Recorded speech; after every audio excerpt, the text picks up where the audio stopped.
This is a Rogue Media Network podcast.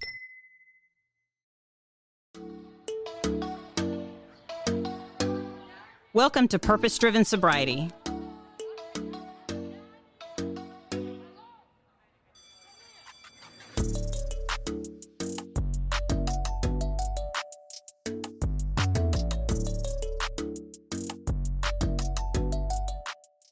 Thank you for listening to the Purpose-Driven Sobriety podcast. My name is Christine, and I'm an alcoholic. Today is episode 51. Girl. So crazy. Can you even believe, in all seriousness, we recorded the very first episode of Purpose-Driven Sobriety. Jennifer was there on my 11th sobriety birthday last year, Really? March 14th, 2023. We recorded the first episode. So, yeah, we're one episode away from a full year. So, God has just done such great things. I mean, I don't even have to tell you, Yeah. Courtney. We have Courtney here with us again today, just because I just love our conversations. And so I asked her to come and sit with me, and we're going to do topics from the fishbowl. But, yeah, the messages that I have received, and I know that you have received from your episodes, because this is what, your third or fourth time? It's my third time. Yeah. But it has been crazy. You know, I came in almost at a year of sobriety, but it was 6 months after my brother died. And this Sunday will be a year that my brother died. Wow. And I'm approaching 18 months of sobriety because I got my 6-month chip the day of his actual funeral. That's so right. Yeah, it seems like it was that. yesterday, but it's been such a big year. But the feedback that I got, of course, some nerves the day that it aired. And probably the coolest one was I was pulling in, my Baylor girlfriends were in town, and I looked down at my phone, and someone had found me on Messenger and sent a Facebook and said, "I'm standing in my kitchen in Crockett, California, with tears running down my face." I didn't even know who this was. I still don't know who it is. And just said, "I just listened to your podcast." How she got back to that, but she said, "I just had a marriage of like 20-something years dissolve. I so wish there would have been a platform like this for me, for my husband, all those years ago. I think it would have made a difference." And I at that point, I was pulling into my godparents' house, and I just remember this kind of like peace coming over me, and was just, it makes me want to cry, because I was like, this is why you do it. This is why you tell your story. Oh, thank you, God, for those chills. And it was there like, is something, I never knew what, how do I put this, what living was like until March 14, 2012. And I say that because living an authentic life, right, with integrity. I learned within a couple of days of getting sober what integrity was, right? And to have integrity, before I thought was, to be well put together and to, present yourself in a way. And no, integrity is who you are when nobody's looking. yeah.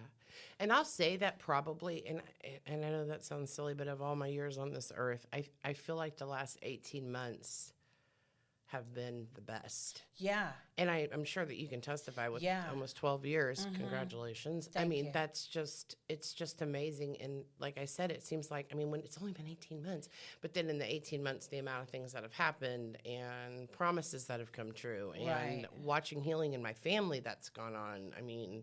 It's been insane. Well, and I don't know about you, but I would venture to say, but the healing that has gone on with members of my family, when you really break it down, as a result of. Oh, yeah, 100%. Right? Yeah, that's what I mean. It's been as a result of, for sure. It's funny because I think that one of the things that I came to the realization of was actually at Women of Waco, which is a networking group here in Waco, Texas, that is just a butt ton of women that we meet once a month at the Baylor Club.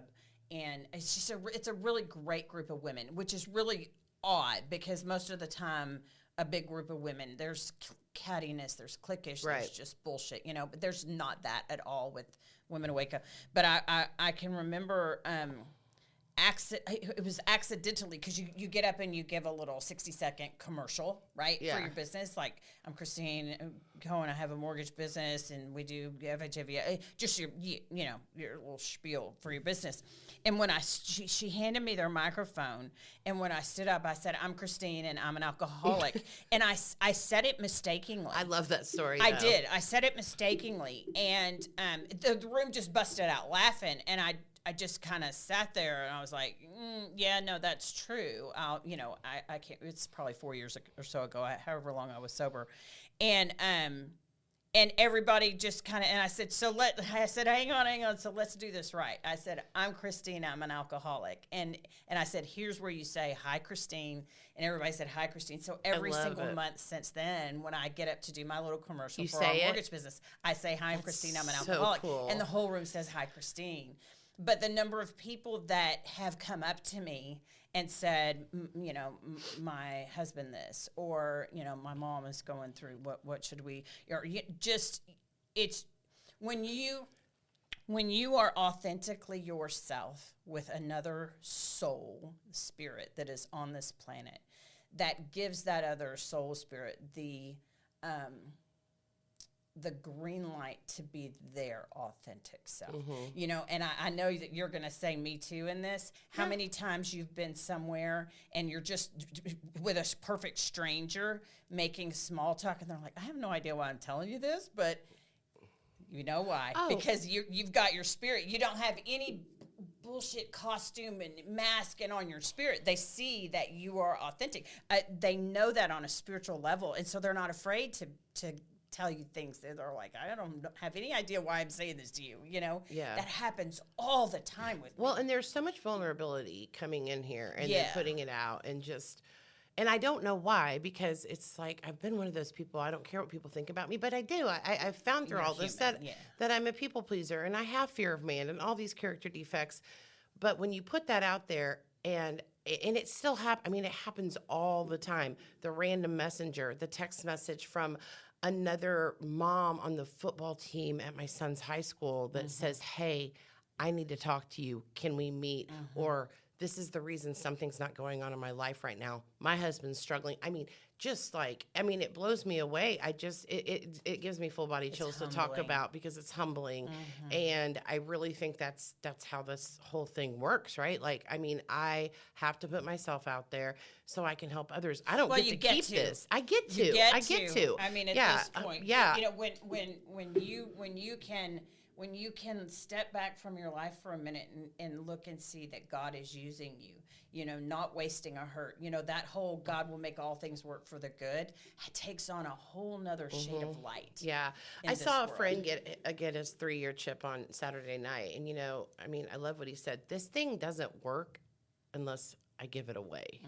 And if I'm not helping others, and if I'm not bringing them to sobriety, if I'm not out there helping them, and I think part of the reason I kind of grabbed this shirt today, I love this, just says never stand alone. I just, like you said with women, I think there's got to be that breakdown, breaking the stigma, being available, being open. Women that, we should be the number one fans for each other, supporting each other. And 100%. I don't know. I just think there's just been so many opportunities. Every time there's been a shade of doubt within myself, something like that happens. Like God provides a situation where somebody reaches out or says something or asks for, and it's and you can say to yourself, okay, this is why I keep doing this. I don't even know what my purpose was before. I do, but some days I don't. I think it took me all this time to get to this point and to be like, this is what my purpose was in life sometimes, So I love my career, but as far as a purpose in life and what it goes, it's huge. So it's been humbling, super humbling. I'm so glad you're here and that you came down to talk to me. Let's pull from the fishbowl. So I'm going to do a little mixy mix. Okay, you go first since you're the guest. Okay. Dishonesty. Ew. At the bottom, the bottom line with this disease is I just feel like it's nothing but dishonest. It's lies. It's exhausting is what it is. Yeah. But the dishonesty and all of it, I think that's what's been so freeing. When you're carrying around the lies and you're being dishonest with others, especially with the ones you love, you just carry that weight all the time. And I think for me, I don't have anything profound to say about this, but just living honestly and truthfully and doing the next right thing every single day, that's been the most freeing gift. Is I don't wake up feeling like there's things on my shoulders or baggage behind me, because I'm being honest, and the hiding and the lies and all the things that I was doing before are gone, you know? And so, I mean, there's not much to say about that. That's just what it is. I mean, there wasn't a whole lot of honest Courtney going on. Yeah. I never considered myself a liar. Still don't think I'm a liar, but everything I was doing was a lie. Right. So I was lying to Well, myself. and I heard a speaker say, and this just resonated just to my absolute core. He said, I wasn't a liar because I was a liar. I was a liar because I was sick. Oh, yeah. And I was just like, golly, that's so true, because I made a vow when God met me at 14th and Austin Avenue on March 14, 2012. I swore I'd never tell another lie. Now, what I have discovered is I still lie to myself constantly. You know, Rick and I are flying out to Florida tomorrow and you know, packing.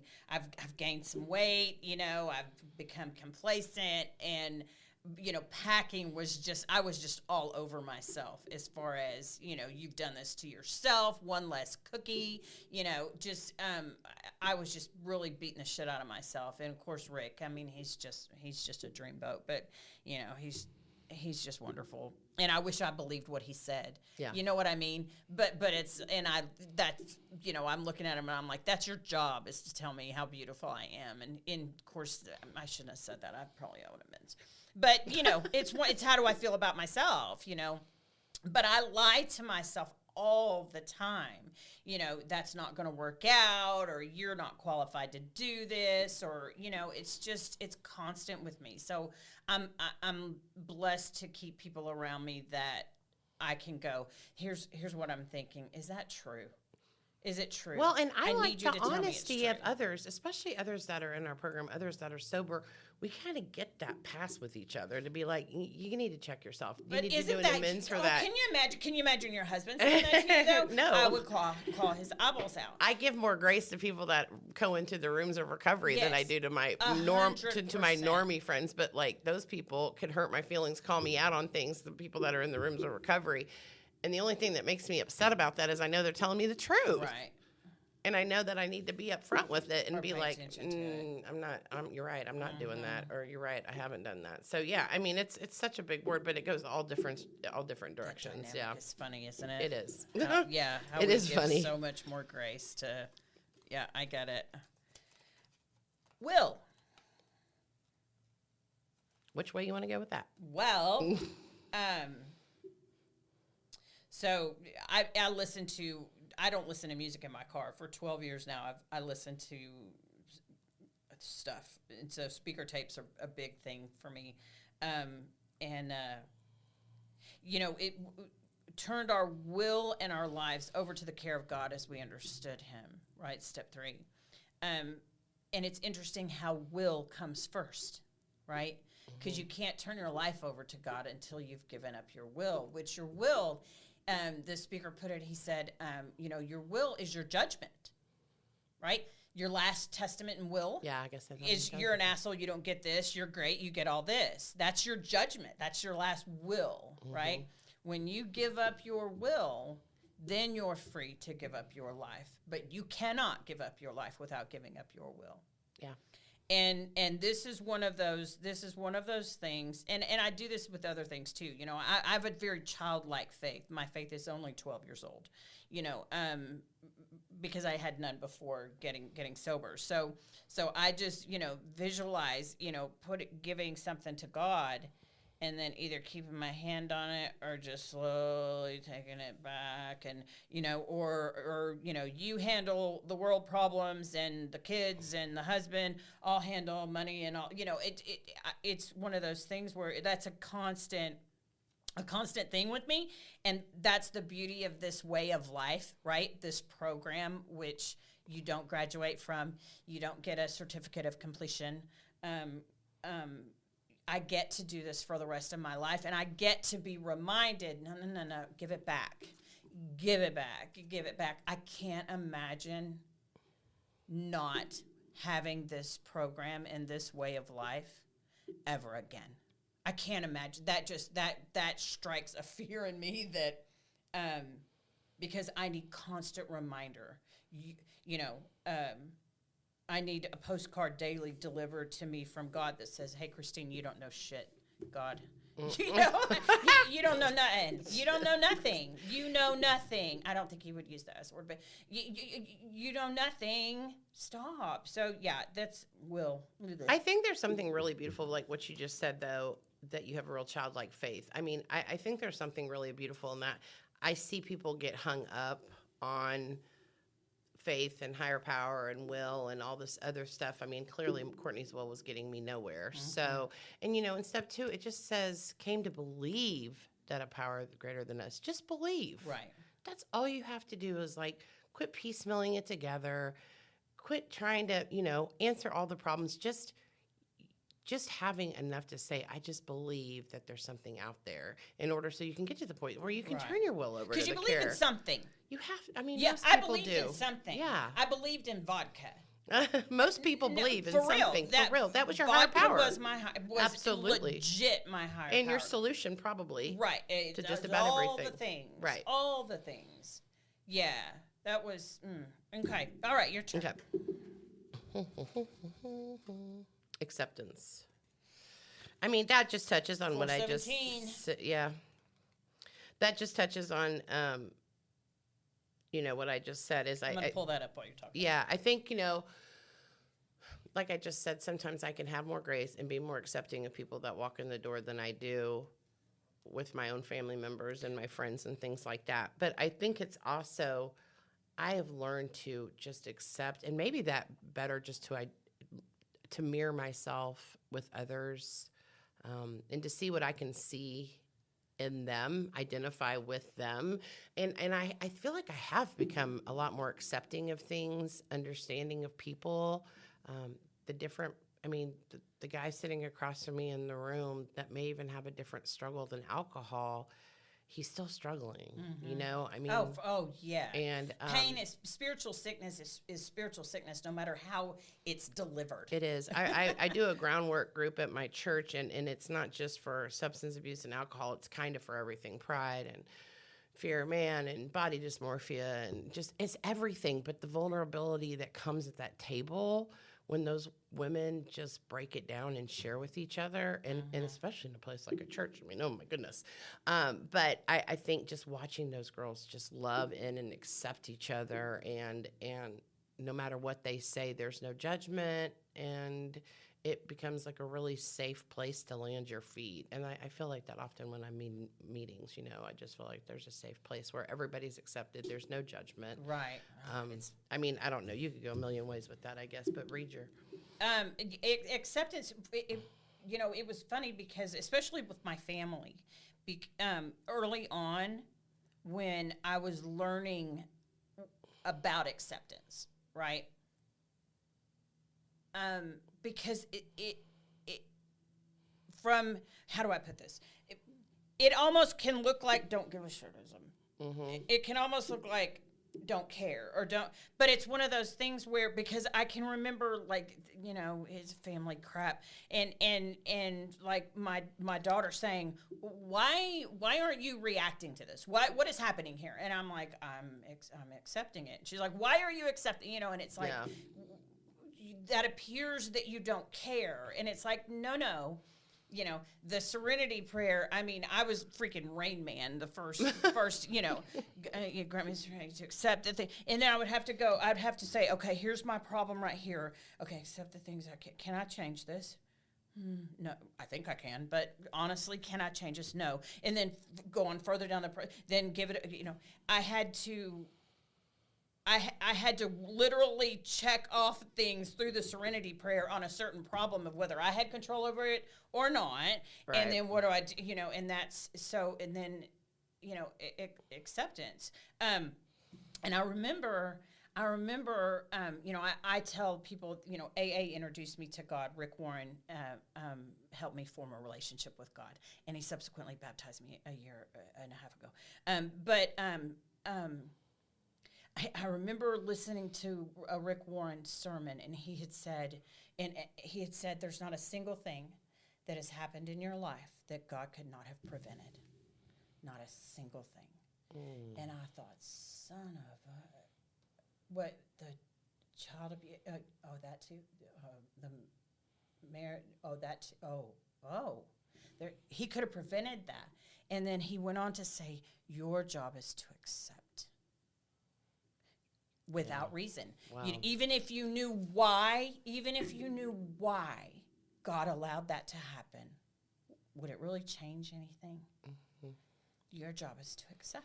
And I said, I'm speaking somewhere in a couple of days, and I had said, sometimes it's a lot easier. It's not sometimes. It's always easier to look backwards and see God's plan and how things work out. Faith is not knowing what your plan is going forward and still trusting in His will. Mm-hmm. So, page 417 of our literature that is it's one of my favorite, and because how true it is. It says acceptance is the answer to all my problems today. What else do you need to know? All. I could have just said that. Just read that line. That's my answer. Is the answer to all my problems today. When I am disturbed, it is because I find some person, place, thing, or situation, some fact about my life unacceptable to me, and I can find no serenity until I accept that person, place, thing, or situation as being exactly the way it is supposed to be at this moment. Yeah. Oh, my God. It is a spiritual axiom. Nothing. Absolutely nothing. I looked up absolutely. That's nothing. Absolutely nothing happens in God's world by mistake. Unless I accept life completely on life's terms, I cannot be happy. I need to concentrate on what needs to be changed in me and in my attitudes. That's awesome. God, dog, man, that parks everything. That parks everything right back at my front door. Mm-hmm. I mean, that right there, if imagine every human being living by that. If I find, and how many times, let's count them right quick. 1, 2, 3, 4, 5, 6, 7, 8, 9. Okay, so I've counted 10 I's in just that little baby paragraph right there. Yep. When it's about me, when it's I, it goes wrong every single time. Mm-hmm. Mm-hmm. And when I am upset, it's because something is wrong with me. And I love how it says, I accept that person, place, thing, or situation as being exactly the way it's supposed to be at the moment, right? Because I can, looking back, hindsight being 20/20, I can look back and go, that person, place, or thing was that way at that moment so that I could be here. In that light, that's beautiful. Yeah. It's awesome. I mean, it's just, I just love this program. I just love it. I'm so grateful. Okay, let's get this little one. Maybe, shit. Guilt. Oh. Guilt. So, I did a video on Facebook with this not too long ago, the difference between guilt and shame, right? I didn't realize how much shame I carried until I got sober and worked the steps of Alcoholics Anonymous. And I came to realize that the difference between guilt and shame, right? Guilt, you can survive. Shame will kill you. Will kill you. It will cause you to drink again. Mentally, physically. Mm-hmm. Guilt is, I'm sorry for what I did. Shame is, I'm sorry for who I am. And I like that. And I dropped shame through the steps of Alcoholics Anonymous. Now, I still have guilt, I don't still have guilt for pride, but I'll do something stupid and I can feel guilt, but I have tools to rid myself of that, which is making amends. Yeah. I mean, I do everything I can to keep from having to make amends because I try to just do the right thing. But when I screw up, I have tools. I have people around me to remind me, you need to make that right. Guilt and shame will hold you back. Well, even just yesterday, and it's so funny because, girl, this program ruins us. It ruins us. Oh, yeah. It ruins us. Just yesterday, I had a family member stop by, and they were sharing something, and I made a comment, and in the moment, it didn't hit, wrench my side when I made the comment, but hours later, I'm in the shower washing my hair, and I'm thinking, you dumbass, why did you say that? That was very insensitive. And it started to peck me. It started to just peck me until I got out and I got my phone. That wasn't a huge deal. I know his feelings weren't hurt, but it still needed to be made right. So I would have called him if I thought feelings were involved, but I texted him and but just the spirit got you. And I said, listen, this is what I said to you when you said this to me. It was insensitive, and I'm sorry for that. I hope that you can forgive me. I meant no disrespect whatsoever. And what a beauty to have a program to be able to work well, like that. Exactly. I mean, and he was like, oh, my gosh, you don't have to apologize. It's like, yeah, no, I did because I would have, if I hadn't have, that little seed would have been inside of me, and it would have festered and festered into a cancer, which would have affected my husband, would have affected our trip we're leaving on tomorrow. It would have affected everything. I got to get rid of it. The minute I know. That's why we have step 10, right? Oh, right? Sure. Because we go through the steps, and then I slide down the banister and get to start back at step 1 quite frequently. But step 10 is, and I think after a lot of practice, you don't have to wait until the end of the day to take an inventory to go, okay, do I need, hopefully it happens naturally, or at least within a couple hours when you're washing your hair and someone, your spirit says, hey, you need to. Well, and the divine part of this program is that I will fail daily. Mm-hmm. I do fail daily. Mm-hmm. And we're humans and we're going to, but we've got that toolbox that we can go back to and fix all things and do what we know is right to make things better. So to the best of our ability. Yes. Oh, compulsion. I'm still compulsive. Here's the deal. At the end of the day, alcohol wasn't really my problem. It's my isms. It's the fact that I'm an alcoholic. I separate myself. I heard that the other day. That's an ism. I separate myself. Yeah. And so I do a lot of things alcoholically still. I catch myself. I mean, and sometimes it's funny things that I'm like, well, of course I did it like that. I mean, it's just, that's my alcoholism. But it's that compulsion. It's the restraint of pen and tongue a lot of times for me to learn that. But, I mean, I think you would look at compulsion and be like, well, how compulsively I drink and stuff. But I got rid of that obsession quite a while ago. It's not that. It's still that ism that is in me that I have to work on every single day to not be so compulsive and to not try. I mean, it's just a daily thing. So at least I catch myself. I feel like I've always said, like, I catch myself a lot faster now, like you just said, and I don't let it linger. I mean, I feel like I can nip it in the bud pretty quickly when I get to that. But well, and I think it's important too that we give ourselves grace. Like my husband makes fun of me because let's say that this is my desk at work. He'll be sitting there talking to me, and I'll look at something and I'll just kind of, I know if you're listening, I just moved the fishbowl just ever so slightly to the it's like things go a certain place. Don't touch my stapler. I know where it is. But I'm a 54-year-old ADD woman that I color code everything. Don't choose to. Medicine just hadn't worked on me so far. So, but I can function, and it's weird stuff like that. But it's not hurting anybody. Right. And I'm able to just look at it and accept me for just me. Now, if it were hurting someone or, affecting another human being, then obviously I need to take a closer look at it, ideally with my sponsor, to go, is this something I need to hyper-focus on? Because I can also find a flaw in myself and beat the shit out of myself over it. And that's not right either. Are these all from As Bill Sees It? Yes. Some of our literature. This would be Every a great single one of them. This would be a great one to have as a read someday, just to hear more Every people's single one of feedback them. on it. Yeah. Yeah, Every I love single it. every single one of those I topics. love it. Yeah, but it's like a compulsion. I don't know. I think I have to weigh, obviously, again, with the help of a sponsor or another person in the program, here's what I do. Do you think that's a problem, or do you think I need to work on that?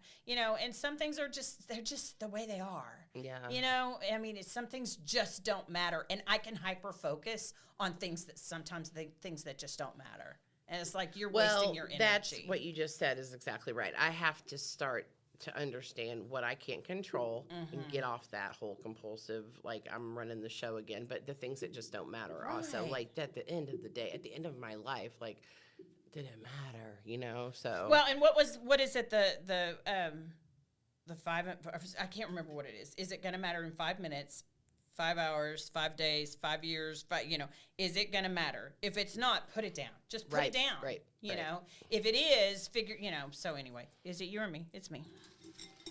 Let's see her. Okay. Oh, spiritual awakening. Girl. We ain't got time for me to tell my story. But you had one. Oh, man. You have actually yours is one of the coolest stories I've ever heard. I had a spiritual awakening that it was a 911. It was a 911 that God it wasn't a 911 for God, right? Because he was in that day and he's in this day and all the days forward. But that was one of those things that he had to get my attention, and I can pinpoint. I can take you to the parking space. I can pinpoint the moment in time where my spirit was literally shocked into, awareness and came alive. I mean, it was. And I've shared in my story, like, when you've always heard people, God spoke to me in all these white light moments, I was like, whatever. But truly to this day, and the first day I ever sat down with my sponsor, and she was like, well, just tell me a little bit of your story. Like, what got you here? What do you want? And I told her, but I told it my story when I very first came on. But I mean, I remember laying in the bed, an unmade bed with clean sheets that weren't on the bed, just laying there, and my family walking by and looking, but not any of them like saw me anymore because they just didn't care. And I literally at that moment just remember, and it gives me chills, just the voice of God saying, get up, you're done. You're done. And I surrendered. That was the day I surrendered, and I was done, and I haven't had a drink since that day. But that's as close as what I can ever even assume a spiritual awakening would feel like. Well, but I got to tell you, Courtney, I experience spiritual awakenings constantly. Mm-hmm. Spiritual awakenings to me is when, here's let's have a lesson. This was taught to me by Chuck Williams, and who some of y'all have heard me talk about Chuck and Mary Williams. We met them.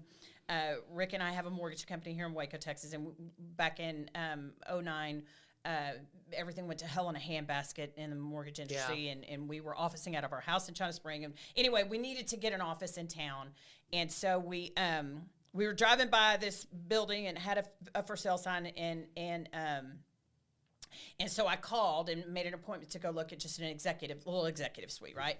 And so this older gentleman moved very, very slow. Turns out he had recently had a stroke, and he was, but he came to the door. It's a secure building. He came to the door and let us in, and he showed us an office, and so we were walking, and behind him, very, very slowly, I was still in the major throes of alcoholism, obviously, and he stopped, and he turned around and looked at Rick and I, and he said, if you office in this building, you will be blessed.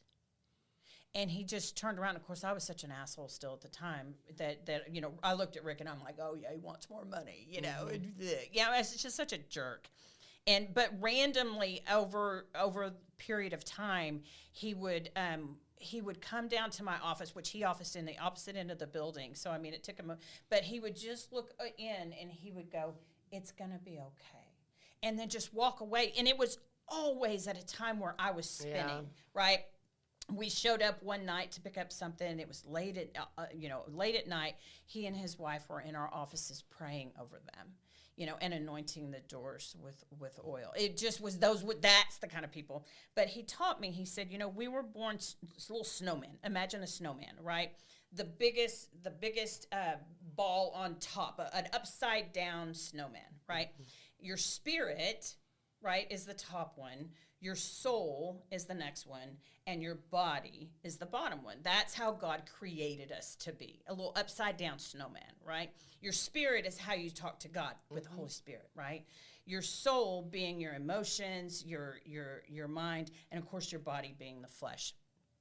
Well, the world being broken flipped our snowman upside down. Yeah.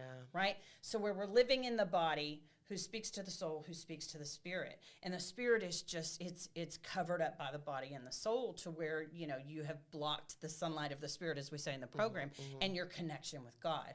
So we got to figure out a way to flip our snowman back upside down on its head, right? To where the body is the last thing we try to live in, right? The flesh.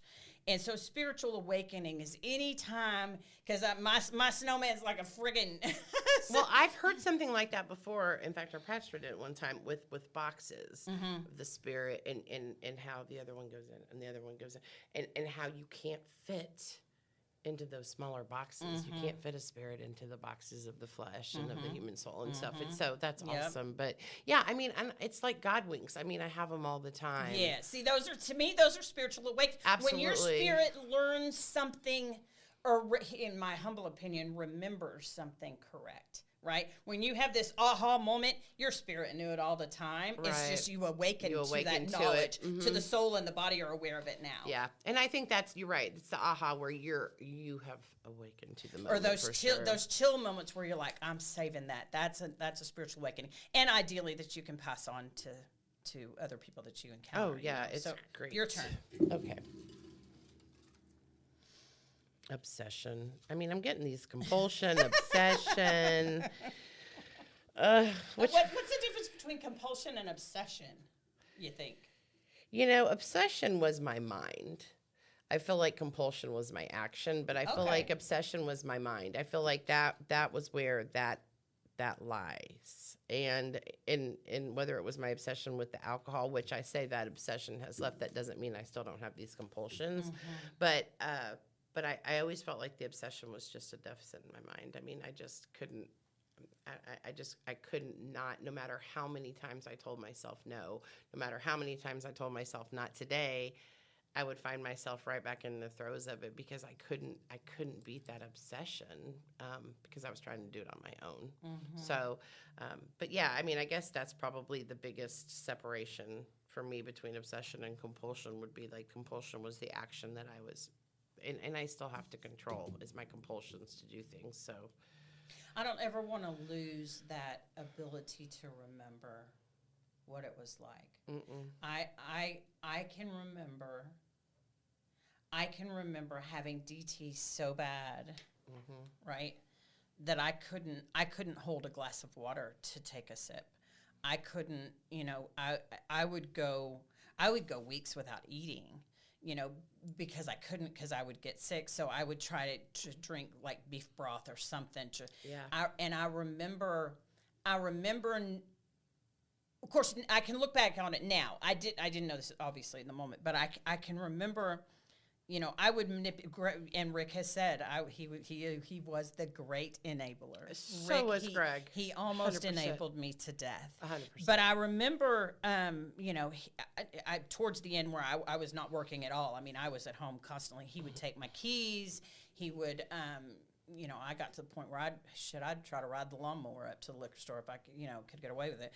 But I could remember massaging him in such a way, manipulating to where he would finally agree to bring home a bottle of wine or get some vodka or something.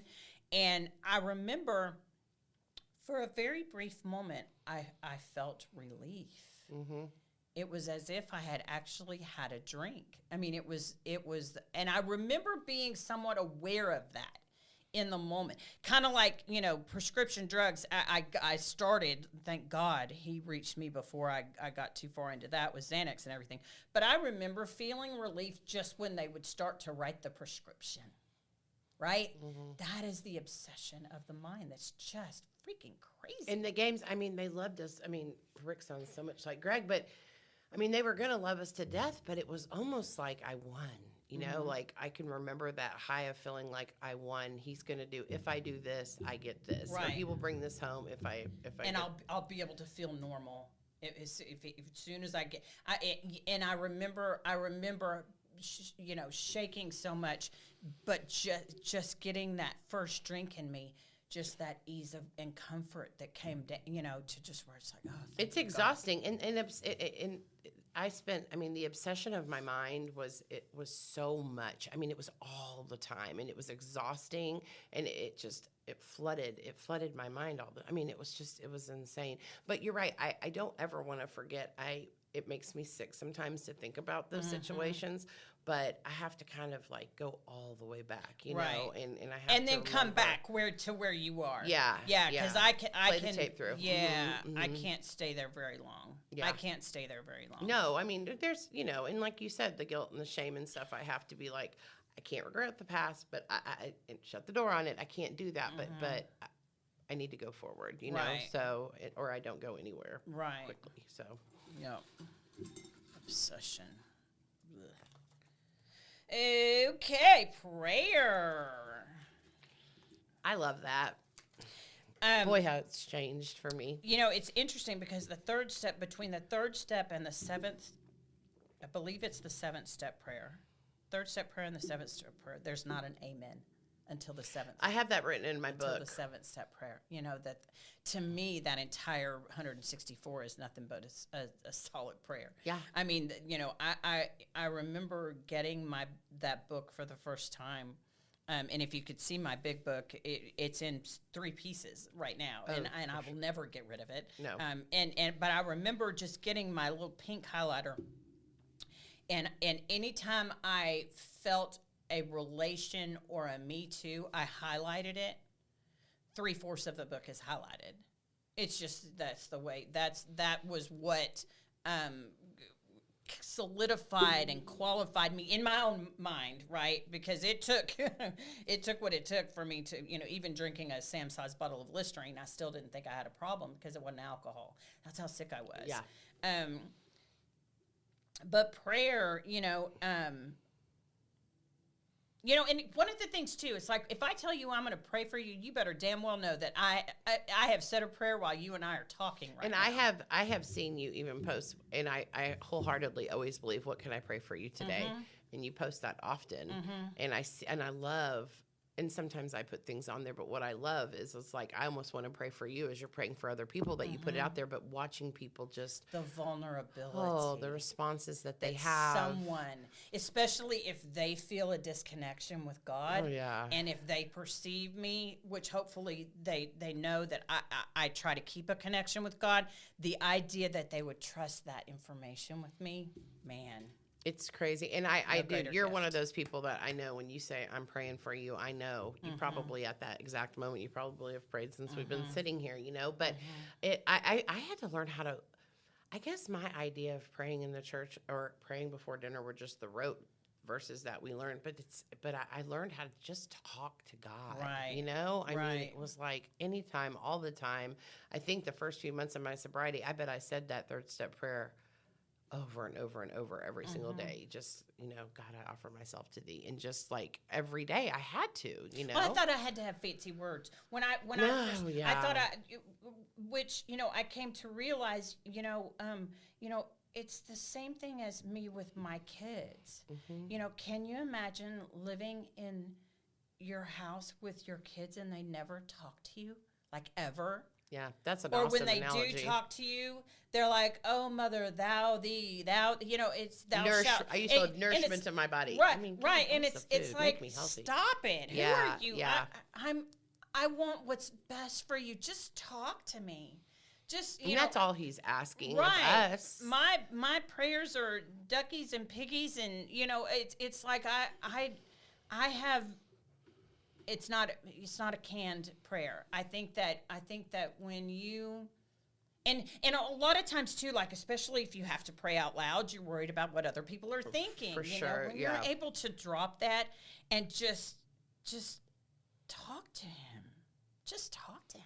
Well, and how I say I'm praying more how I pray, but how I pray is different. It used to be, please get me out of this situation, or dear God, if you will do this, I'll never do. It was a lot of bargaining, and now it's what do they call it? Foxhole prayers. Yeah, I know exactly. And now, I mean, having a senior son and all the things that go around that everybody says are going to happen, I was like, they do, and I don't know what his life is going to look like. I can't control it, but I have sat in the bathroom, and there have been things that have happened over the school year and the senior year and the surgery and the not being playing sports and the not sure about college and all the things. And my parents and watching them bury their child and just all the things the last year and a half have brought, that I've sat in the bathroom and cried one night and just prayed to him that your will is going to be done. I don't have any control of this, but what I am praying is that I trust you, that I know that you're going to, that your will is going to be done. It's not Courtney's will anymore. And I think that just is a different type of prayer. I'm not asking him for anything, except I just want him to know that I know that he's got it, you know? And I think that takes a lot of faith, just to be like, I don't know what this is going to look like, but I know that you have a plan for Weston, and I'm going to sit here and wait for it, you know? And I know pray. it's going to be good. And I know it's going to be good. And I know I don't understand it right now. And my heart's heavy. And I know my parents are going to be okay. And there was a time for mourning, but I don't know how you don't get through. I mean, I say that I held them up at my brother's coffin thinking, my God, you know, how do you get through this without a God? Yeah. How do you get through this? Because you pray and you talk to him constantly and all, I mean, yeah. So it's changed so much, but I love what you just said about your children, how weird that would be for them to walk around and never tell me what's going on or talk to me about their problems or talk to me at all. Or get mad at you. Or I don't have emotions, understand, or if they're just Mom. robots that, you know, good food, good meat, good God, let's eat, you know, kind of thing. It's like, and I'll tell you what really helped me too, for just a suggestion to anybody that's having a problem with prayer. I have a little book. I am a creature of habit. You know, every single morning at certain times you can, and I share on I've told the story of why I share the way I do on Facebook. It's more for myself because, believe it or not, I read more of. I really only read my own Facebook page because there's motivations and stuff that I need for myself. Right. I'm selfish that way. But next to me is just a little leather binder that Mary gave me, Chuck and Mary had given me. And she taught me, I call it my prayer book. So when I tell you, you know, I'm going to write you down in my prayer book, I literally have a little book, and I put the date, you know, 2/26, and I put, you know, safety for the trip Rick and I are about to go on, you know, the kids, this is going on. And I always 100% end it with your will. I just write your will. Yeah.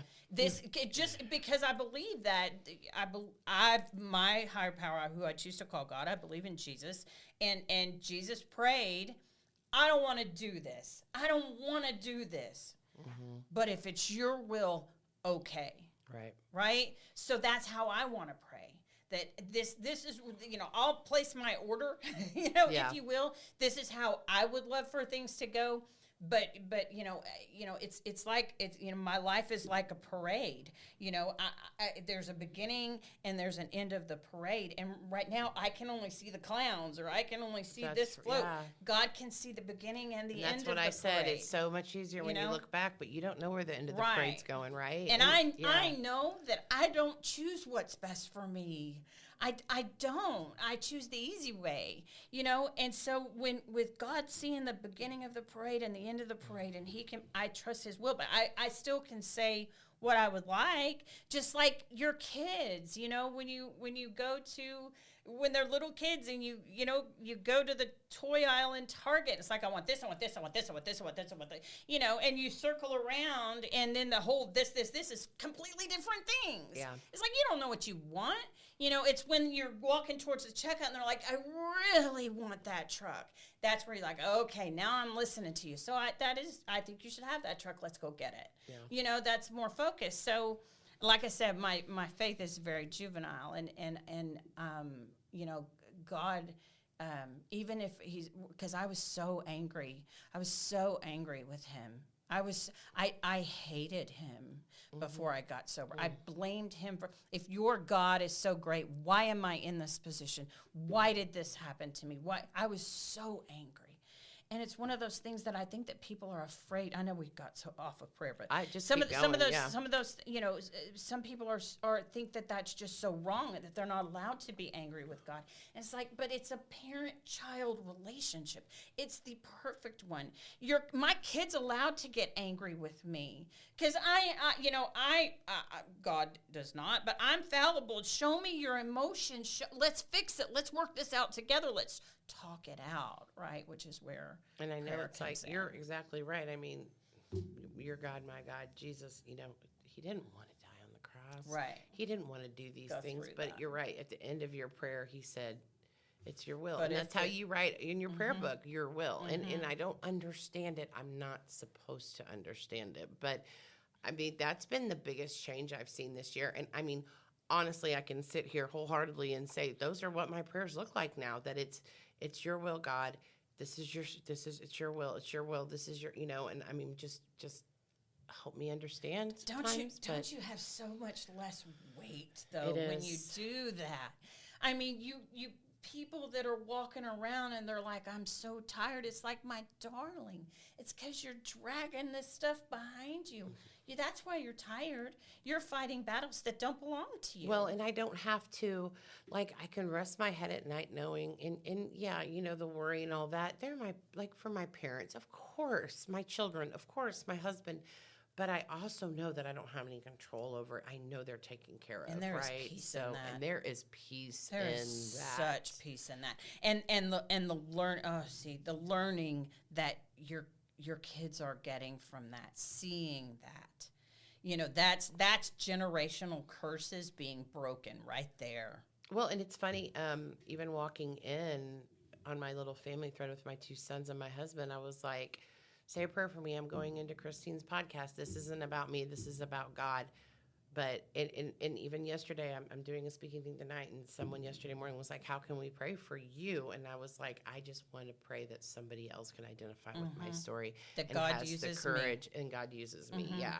That's the most dangerous prayer on the planet. Use me. Well, you know that. Use me. That is the that I wake up and I have my plans for the day, but I at any given moment I'm ready.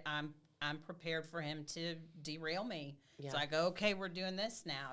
Whereas used to, think my plan wouldn't work out, and I would go into resentment, panic, depression, all of the things. I heard the other day, because I hear it all the time because I listen in my car. But I know don't write me letters. I know there's clinical depression. I know there's clinical. All you of the said clinical. Don't write me letters. But the fact of the matter is depression is God didn't do my will in the past. Anger is God's not doing my will right now. Anxiety is God may not do my will in the future. I know. Don't you just want to vomit? I know. Because it's true, man. It is. And we are depression, not. Anger, and anxiety. It all comes back to will. It all comes back to will. Yikes. We should do the preamble. This expresses yes, our own opinions. But yes, I mean, how good is that? I have family members that have anxiety, and it's like, what are you worried that God's not going to do your will for in the future? That's what you're doing. It's a huge step. Yes. It's a huge step, though. But and funny how it all links back together, because it goes back to acceptance. It's the thing that'll hold you back from everything if you can't see that he's got your will. In the depression that I felt that I was being medicated for, I mean, even when I first got sober, I came to see that and was off of antidepressants very quickly. I mean, that's what the steps did for me, because my depression was frozen anger at God. It was frozen. And the steps were the microwave, that zapped that and thawed out that depression, that anger, to where I could, go through the proper channels, the proper steps, no pun intended, to get rid of that. It's just, I've always been in such awe of my husband. he's one of those that just goes to sleep at night. Like, Oh, that's just weird. and it's like so fast. Yeah, and right. I'm the one that used to, much better now, but I could stay up all night worrying about things, thinking about things, planning. And I was like, Because if you're not worrying, that means you don't care. and that's what I told him. I said, how do you do that? He goes, I have just been given this ability from God that I can shut it off because I don't have control of it anyway, Courtney. And I'm like, what? That So, is but I weird. mean, in all of the trials and tribulations and things, the night that his dad died, he fell asleep. When he had his child really young, he falls asleep. Like, when we have hard times going on in our life, and I'm like, well, you should be up worried with me about this all night as well. And he goes to bed, and Because we think worrying is caring. it's just not. It's not God tells us true. not to worry. 365 times. You think that's a happenstance? It's Right. in that big book 365 times. I know, and he's Daily. just been a daily. I mean, since I get to share my bed with him, but it's always fast. It's fascinated me for the 24 years we've been together. It fascinates me when I watch him at night because we could have what I would think the most worldly situation going on, the saddest event, the tragic, the thing that happened, the kid that let us down because they're going to let you down, the thing that I did wrong, and he was able to go to sleep. And I've always watched that. And I mean, some nights I just kind of smile when I see his phone hit his face because he's already out, or I hear him start to breathe heavy and I'm like, wow, that was fast. But I mean, he's a normie, so he doesn't ever. Yeah, have all the that things goes beyond normal though. He's got a connection. He I does. mean, that's it. That's just that's a connection. He does. And I've seen that. What's been cool is that I love having that with my kids though too, and I think that example of listening to them and text is awesome, right? Like sometimes I just love it because they can just say, hey, say a prayer for me right now, or I need prayer. And that I don't even need to ask them why I'm praying. They just are. I listen to my little guy pray sometimes, like even before a meal, and I look like, where in the world? But I mean, he talks to God. He doesn't do rote things. He just talks to God, and I just think that is awesome. When you hear that, it just kind of makes you go, oh wow, like you talk about a childlike faith, that's what I need to be doing right there. He's just talking to God, he's talking to his Father, so it's just, I mean, we could talk the entire hour about when prayer, you 'cause can, and it's when amazing. you can link that and as we say, play that tape all the way through. Doesn't have to be a bad thing, right? Yeah. Playing the tape all the way through, his kids are gonna do that, Right. Break that family I tree. know his kids are going to do that. And we're going to have to close soon. We Who needs these topics? We can just talk with right where we live. There's a few blocks over. There's a labyrinth, and if you've never walked a labyrinth, it is the most spiritual thing personally I have ever done. And I did cool. I did the first time down at Austin Recovery.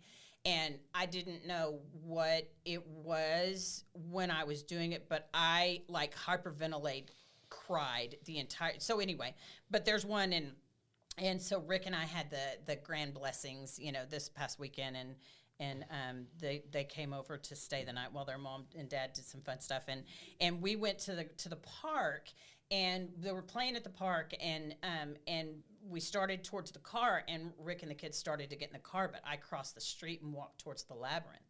And the two kids saw that and of course ran up and past me and went to the labyrinth and instantly started at start and started walking it quietly. Wow. They walked the entire labyrinth, and when they got to the stone, they climbed up top and they said, amen.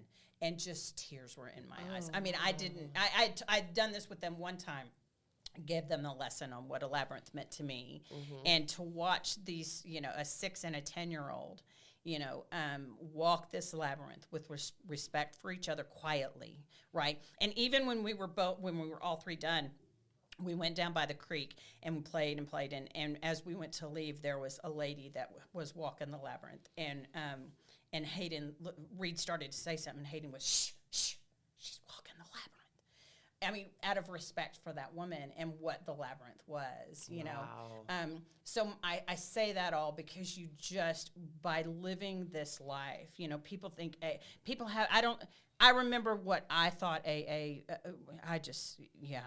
it's nothing like you think it is. If you have a problem with alcohol, you are doing yourself a disservice by not getting into this program. I'm just telling. I'm sorry, but I there wanted is to a read solution. something, and I love this, but I'm speaking at a thing at my church tonight. It's not AA, but when I was letting our pastoral care lady read over it, what she wrote back, and I probably can't even find it, but what she wrote back was so awesome because, I will read it because what I said, she's like, I want you to talk about AA. And I didn't because it was something for our church, but she said, I want you to talk about AA in your story because she said, I vividly remember the days surrounding your brother's death that you knew you had a place to go no matter where you were. And so I wrote back something and she asked me, how do you feel about that? And just in our email, I wrote like, AA for the substance abuser is an absolute must to continue remaining sober. And she wrote that back in quotes and put word at it. And I was like, that even that our church can see, like, that's what The Courtney's value. the value in it. And, Yeah. and that's what I think, like, when I put the shirt on this morning, like, why you do this, why the people that you've reached, the people that I hear in all the different states that you've interviewed, like, I just don't want people to ever think they're alone. Women, if you're out there, just You don't have to. you be don't alone. have to Yeah. be. There's so much healing. I mean, it's just amazing. So, But I've also learned that when you're done, yeah, when you're done, you can find us. So I love you. I love you. Thank you Thank for having you for me coming on here with me. again. I love Thank this. you. Thank you for listening to the Purpose Driven Sobriety. Find us on Facebook. Find me, Christine Cohen, Koehn. And we have a page and a private group, the Purpose Driven Sobriety. So be sure to check that out. And thanks for listening. Keep coming back. Thanks for listening to Purpose Driven Sobriety. Keep coming back.